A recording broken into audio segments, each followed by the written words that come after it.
मधुर आवाज़ चैनल में आपका स्वागत है। हमारी आज की कहानी है माँ का दर्द। बच्चों को स्कूल छोड़कर अभी प्रीति घर लौटी ही थी कि उसके मोबाइल की बेल बजी। उसकी सहेली का फ़ोन था। फ़ोन उठाते ही वह चहक उठी। हेलो रेखा, कैसी है तू? तुम सब लोगों की बहुत याद आती है यार। हाँ प्रीति, मैं भी तुझे बहुत मिस करती हूँ। और बता, सब कैसा चल रहा है? रेखा ने पूछा तो गहरी सांस लेते हुए प्रीति बोली, क्या बताऊं रेखा, प्रदीप के ट्रांसफर के बाद जब से हम लोग कानपुर आई हैं, मेरा बिल्कुल दिल नहीं लग रहा। क्यों, घर पसंद नहीं आया क्या? अरे नहीं, घर तो एक बहुत अच्छी सोसाइटी में है, आसपास भी खूब हरियाली है, लेकिन फिर भी मन को वह सुकून नहीं जो मैं अपने पिछले घर में छोड़कर आई हूँ। वहाँ सब कुछ कितने अच्छे तरीके से चल रहा था। मेरी जॉब भी बहुत बढ़िया चल रही थी। घर पर काम करने के लिए मेड भी बहुत अच्छी मिली हुई थी, जिसके हवाले घर का सारा काम छोड़कर मैं अपनी नौकरी पर आराम से जा सकती थी। शाम को जब घर लौटती थी तो घर पूरी तरह सुव्यवस्थित मिलता था। बच्चों की भी कोई टेंशन नहीं रहती, पास में ही डे केयर था। लेकिन इनका ट्रांसफ़र क्या हुआ, मेरी तो ज़िंदगी ही उलट पलट हो गई। ना तो यहाँ पर कोई भरोसे लायक मेड मिल रही है और ना ही आसपास कोई डे केयर है जहाँ मैं अपनी नौकरी के दौरान अपने बच्चों को छोड़ सकूं। प्रीति ने कहा तो उसकी सहेली रेखा बोली, यह तो है, शहर बदल जाने से कितना कुछ बदल जाता है। तुझे तो बहुत परेशानी होती होगी ना? बस यार, प्रदीप के तबादले की वजह से सब कुछ गड़बड़ा गया। बच्चे तो धीरे धीरे रूटीन में आ रही हैं और प्रदीप भी आते ही अपने काम में पूरी तरह व्यस्त हो गए। लेकिन मेरा क्या, मेरा करियर तो पूरी तरह चौपट ही समझो। कहते कहते प्रीति का मन खिन्न हो उठा। तभी दरवाजे पर कुरियर वाले ने बेल बजाई। अच्छा रेखा, मैं बाद में बात करती हूँ, दरवाजे पर कोई आया है, कहते हुए प्रीति ने फोन रखा और दरवाजा खोलकर कुरियर लेने लगी। अभी दरवाजा बंद करने ही लगी थी कि उसकी सरसरी नजर थोड़ी दूर एक पेड़ की आड़ में खड़ी एक बूढ़ी औरत पर पड़ी। उसे देखते ही वह अंदर तक सिहर उठी। हे भगवान, न जाने यह बूढ़ी औरत क्यों हर रोज मेरे घर पर ही टकटकी लगाई रहती है। आखिर चाहती क्या है यह बुढ़िया? कहीं छुपकर हमारे बारे में जानकारी तो हासिल नहीं कर रही, कहीं लूटपाट के इरादे से? सोचते सोचते प्रीति का दिल दहल उठा।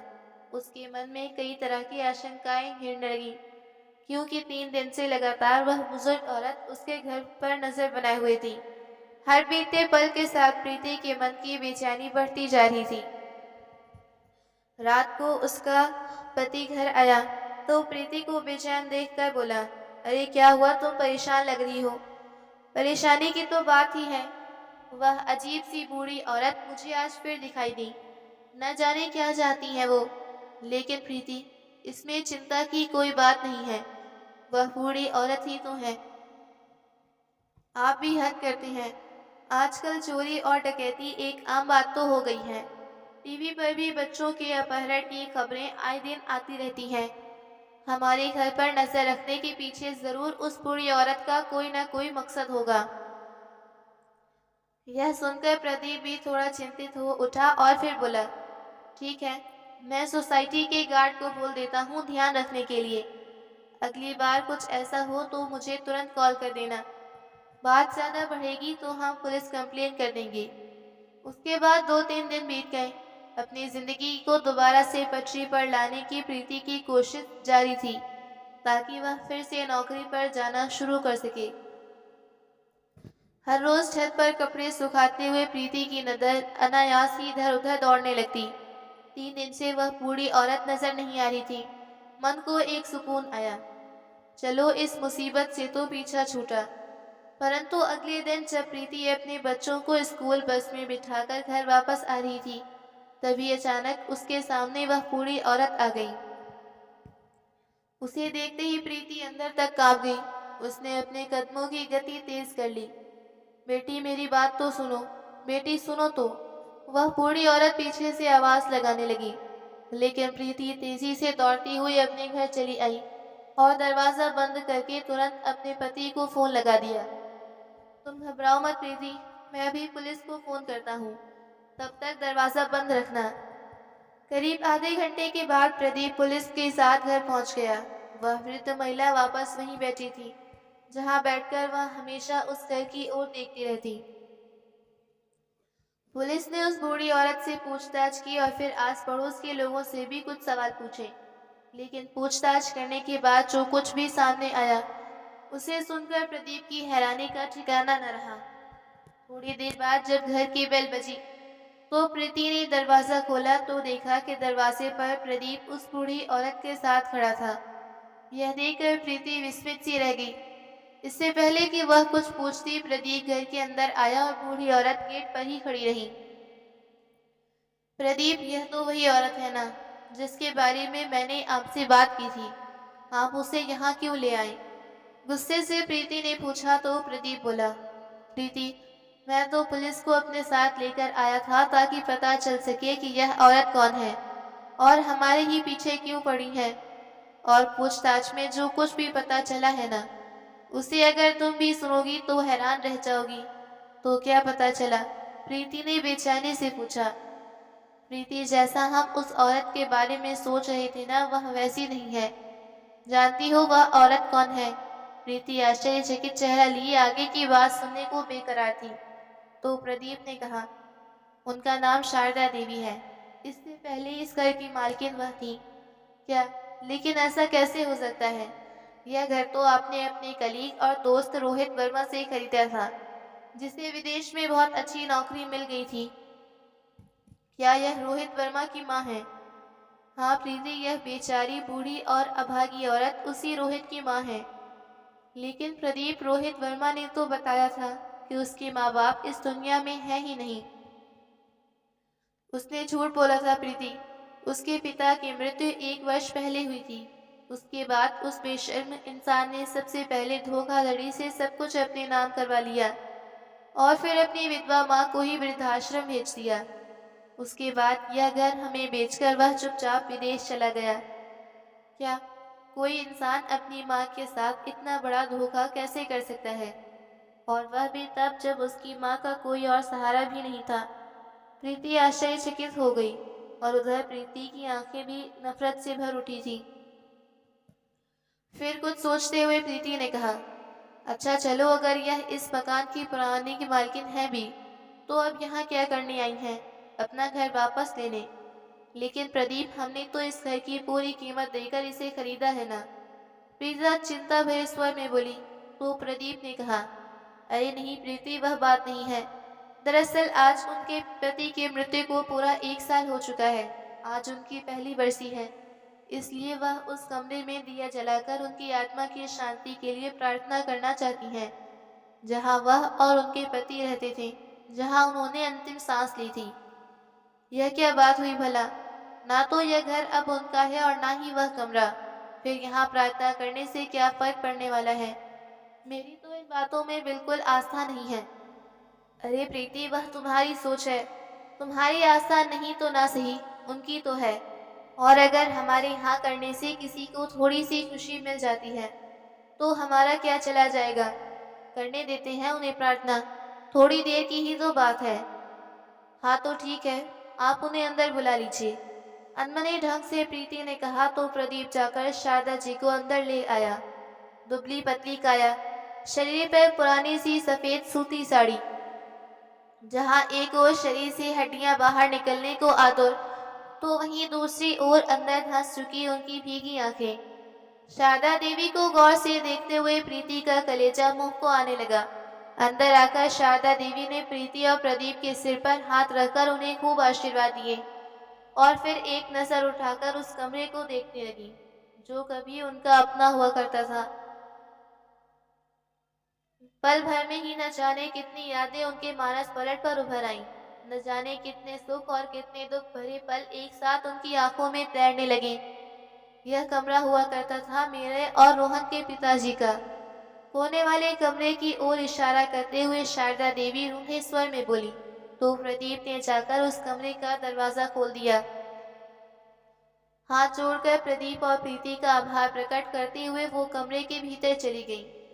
कमरे को नजर भर देखते हुए उनकी आंखों से आंसू बह निकले और फिर साड़ी के पल्लू से आंसुओं को पोंछते हुए वह एक पल कोने में जाकर बैठी और दिया जलाकर प्रार्थना करने लगी। प्रार्थना करते हुए आंखें से लगातार आंसू बहते जा रहे थे।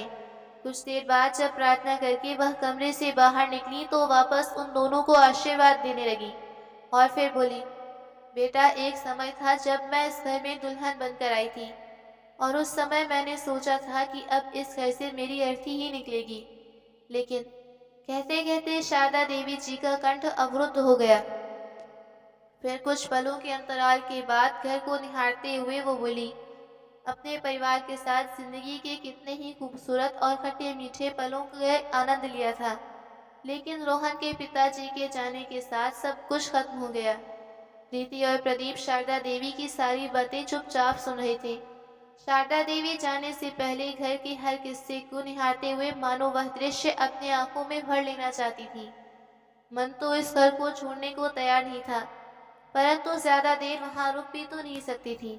इसलिए थोड़ी देर अपने दिल का हाल कहकर शारदा देवी भारी मन से उठी और बाहर जाने के लिए बोझिल कदमों से चलने लगी। प्रदीप उनकी हालत को समझ चुका था। वह मन ही मन शारदा जी के लिए थोड़ा चिंतित हो उठा था। अरे माँ जी, आप बैठिए, प्रीति आपके लिए चाय बना कर लाती है, चाय पीकर जाइएगा। अरे नहीं बेटा, तुमने मेरी बात का मान रख लिया, इतना ही बहुत है मेरे लिए। अरे माँ जी, आप बैठिए, मैं बस अभी चाय लेकर आई। कहते हुए प्रीति रसोई घर में चली गई।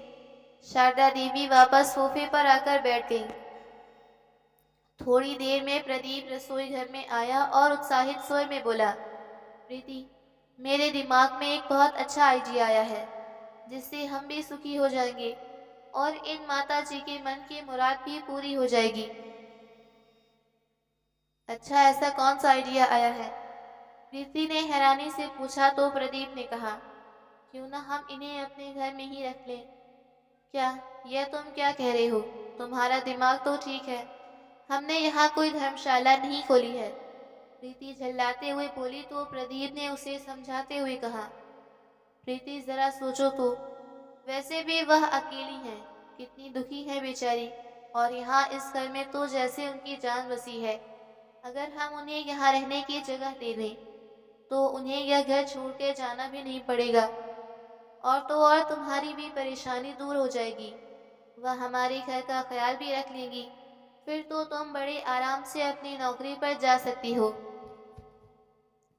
प्रदीप की बात सुनकर प्रीति कुछ सोच में पड़ गई और फिर बोली, तो क्या तुम उन्हें नौकर बनाकर यहाँ रखना चाहती हो?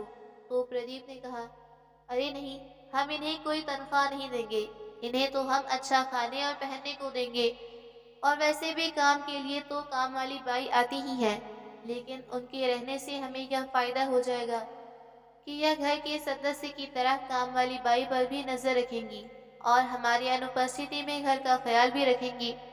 फिर तो तुम भी टेंशन फ्री होकर अपनी नौकरी पर जा सकती हो, क्योंकि घर का काम और बच्चों को संभालने के लिए पीछे से माँ जी तो होंगी ही।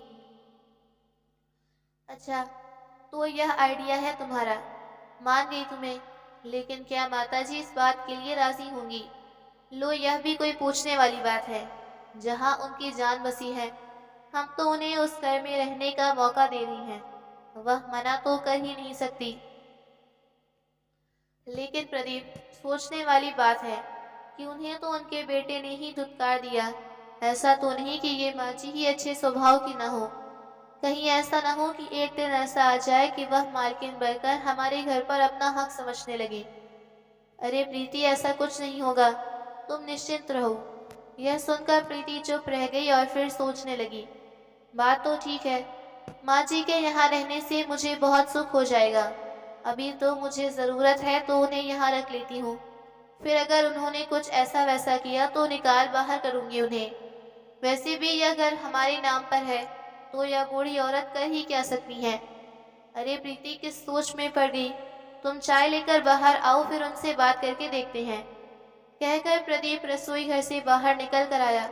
चाय पीते हुए प्रदीप ने कहा, माँ जी, हम आपका दुख समझ सकते हैं। जिस जगह के साथ इंसान की इतनी यादें जुड़ी हों, उस जगह को यूं छोड़कर जाना आसान नहीं होता। इसलिए हम लोग ये चाहते हैं कि आप यहीं इसी घर में ही रुक जाइए। प्रदीप के प्रस्ताव पर शारदा जी की आंखों में चमक आ गई। उन्हें अपने कानों पर यकीन नहीं हो रहा था।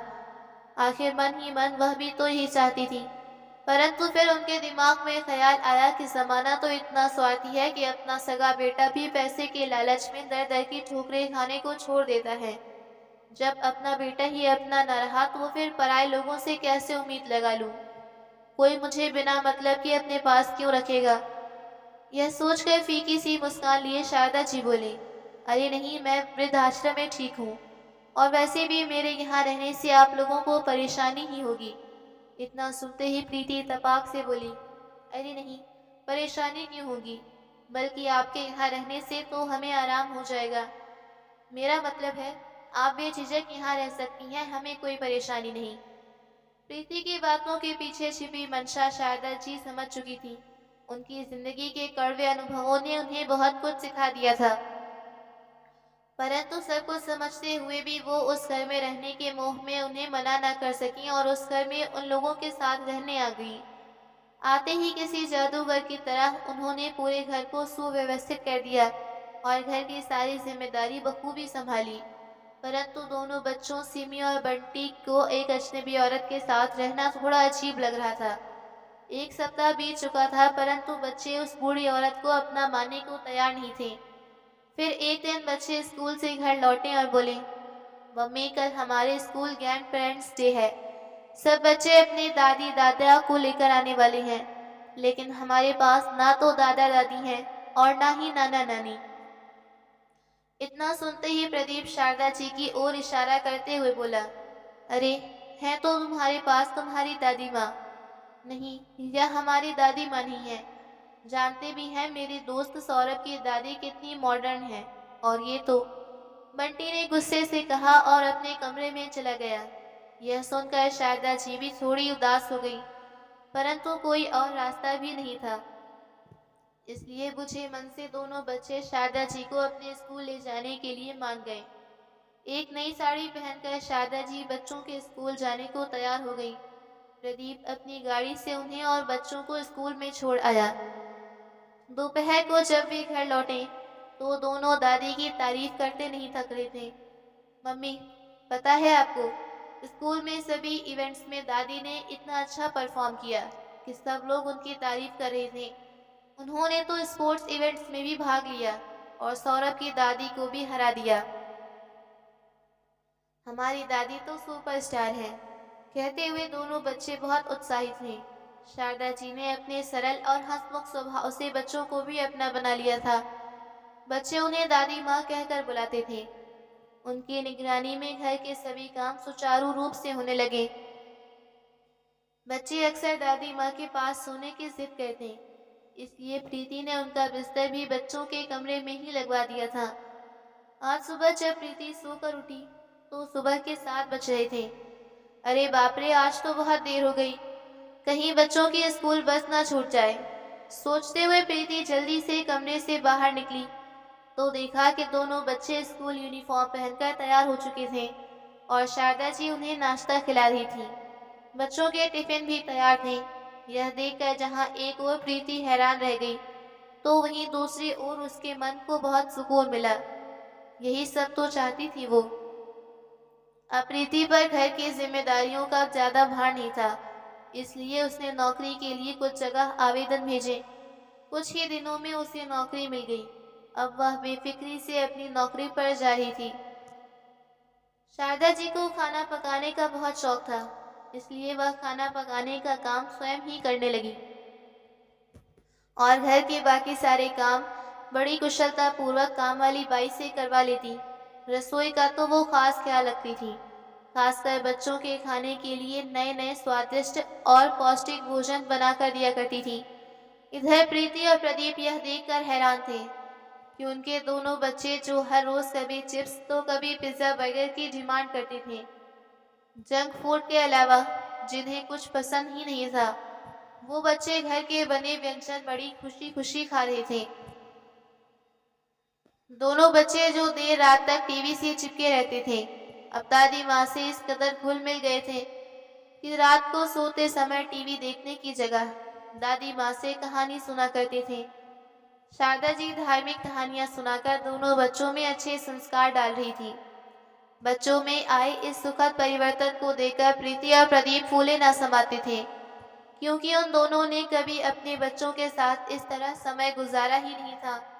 आज पहली बार उन दोनों ने महसूस किया था कि घर में बड़े बुजुर्गों की उपस्थिति से बच्चों पर कितना अच्छा प्रभाव पड़ता है, क्योंकि प्रदीप के माता पिता तो बहुत पहले ही गुजर चुके थे, इसलिए उनके बच्चे आज तक इस सुख से वंचित रहे थे। आज सुबह सुबह शारदा जी ने सिमी और बंटी को जगाया तो वे दोनों बोले, नहीं दादी, आज हम स्कूल नहीं जाएंगे। लेकिन बेटा, स्कूल की छुट्टी करना तो अच्छी बात नहीं है, शारदा जी ने कहा तो सिमी बोली, अरे नहीं दादी, आज बहुत स्पेशल दिन है। आज मम्मी और पापा की मैरिज एनिवर्सरी है, इसलिए आज हम घर पर पार्टी है। अच्छा, तो यह बात है, तो चलो जल्दी से तैयार हो जाओ, आज मिलकर पूरा घर सजा देते हैं। शारदा जी ने कहा तो दोनों बच्चे बहुत उत्साहित हो गए। थोड़ी ही देर में उन्होंने घर को खूब अच्छे से सजा दिया। यह सब देखकर प्रीति और प्रदीप को बहुत खुशी हुई, क्योंकि आज से पहले बच्चों ने कभी उनके लिए ऐसा कुछ खास नहीं किया था। मम्मी पापा, आपको हमारा सरप्राइज कैसा लगा? बच्चों ने पूछा तो प्रीति बोली, बहुत अच्छा, बहुत अच्छा। इतना अच्छा लगा कि बता नहीं सकती। कहते हुए प्रीति ने बच्चों को बाहों में भर लिया तो बंटी ने कहा, हमें पता था आपको जरूर पसंद आएगा, यह सब दादी का प्लान था। यह सुनकर प्रीति मन ही मन शारदा जी के प्रति कृतज्ञ हो उठी थी। शाम को पहनने के लिए प्रीति ने अलमारी से अपने गहने निकाले, लेकिन गलती से गहनों का बॉक्स वहीं बेड पर ही छोड़ दिया और फिर बच्चों को दादी के पास छोड़कर प्रदीप के साथ शॉपिंग करने चली गई। लेकिन जब वे लोग घर वापस लौटे तो देखकर हैरान रह गए। शारदा जी तो घर पर थी नहीं और घर पर बच्चे अकेले थे। बेटा, दादी कहाँ है? प्रदीप ने पूछा तो बच्चे बोले, दादी तो कहीं बाहर गई हैं, उन्होंने हमें घर का दरवाजा अंदर से बंद करने को कहा था। प्रीति के मन में कुछ शक पैदा हुआ और फिर उसे याद आया कि उसने गहनों का बॉक्स अलमारी के बाहर ही छोड़ दिया था। कमरे में जाकर देखा तो गहने भी वहां नहीं थे। उसका शक यकीन में बदलते देर न लगी। वह बच्चों के पास आई और बोली, जब दादी बाहर गई थी तो क्या उनके हाथ में कुछ था? तो सिमी बोली, हाँ मम्मी, उनके हाथ में एक बैग था। देखा वही हुआ ना जिसका मुझे शक था। चली गई ना हमें लूट कर। मेरे सारे गहने गायब हैं और भी न जाने क्या क्या चुरा कर ले गई होंगी। बहुत यकीन था ना तुम्हें उन पर। प्रीति गुस्से से प्रदीप पर चिल्ला रही थी। यह सुनकर प्रदीप भी हैरान रह गया। इस बात की तो उसे भी उम्मीद नहीं थी। थोड़ी देर बीत चुकी थी, तभी दरवाजे की घंटी बजी और शारदा जी घर के अंदर आई। तभी प्रदीप ने पूछा, अरे माँ जी, आप कहाँ चली गई थी? पता है हम कितने परेशान हो गए थे। तभी शारदा जी ने मुस्कुराते हुए एक शॉपिंग बैग प्रदीप की ओर बढ़ाया और एक छोटा सा उपहार प्रीति को दिया। यह क्या है माँ जी? प्रदीप ने पूछा तो शारदा जी बोली, यह तुम दोनों के लिए शादी की सालगिरह का उपहार है। जुग जुग जियो मेरे बच्चों, तुम्हारा यह रिश्ता यूं ही बना रहे, मेरी भगवान से प्रार्थना है। प्रदीप ने बैग खोलकर देखा तो उसमें उसके लिए एक पैंट शर्ट थी, जिसे देखकर प्रदीप के चेहरे पर मुस्कान आ गई और प्रीति ने अपना उपहार खोलकर देखा तो देखकर चौंक गई। उसमें एक खूबसूरत सी अंगूठी थी। हैरानी से वह बोली, माँ जी, यह अंगूठी तो सोने की लगती है। हाँ बेटी, सोने की ही है। मेरा बहुत मन था कि तुम्हारे खास दिन पर तुम्हें कुछ खास तोहफा दूं। ज्यादा कुछ तो नहीं था मेरे पास, बस एक सोने की अंगूठी थी जिसे मैंने बहुत संभाल कर रखा हुआ था। लेकिन अब सोचा कि इसे रख कर क्या करूंगी, इसलिए इसे धुलवा कर ले आई। अब तुम इसे पहनना, तुम्हारे हाथ में बहुत खूबसूरत लगेगी। यह सुनकर प्रीति की आंखें खुली की खुली रह गईं। फिर बोली, तो माँ जी, क्या आप इसीलिए गई थी? हाँ बेटी, और तुम्हारे गहने जो तुमने बाहर रख दिए थे, मैंने उन्हें वापस अलमारी में रखकर ताला लगा दिया था। अब तो प्रीति की अंतर आत्मा उसे कचोटने लगी। तो यह सोच सोच कर ही मन शर्मिंदा हो रही थी कि जिसे लाचार समझकर मैंने अपने फायदे के लिए आश्रय दिया था। उस ममताई माँ का दिल इतना बड़ा था कि अपने पास बचे इकलौते गहने को भी मुझे सौंप दिया, जिसने हमें और हमारे बच्चों को अपने बच्चों की तरह प्यार दिया। उसकी निस्वार्थ सेवा के बावजूद मैंने उस पर इतना बड़ा आरोप लगा दिया। सोचते हुए उसकी आंखों में पश्चाताप के आंसू आ गए थे। नहीं माँ जी, मैं इसे अपने पास नहीं रख सकती। यह आपकी अमानत है। प्रीति ने भारी आंखें लिए कहा। तो शारदा जी बोली, बेटी यह एक माँ का आशीर्वाद है, इसे रख लो। और क्या पता आगे कभी किसी मौके पर कुछ देने के लिए मैं जिंदा भी या रहूं या नहीं।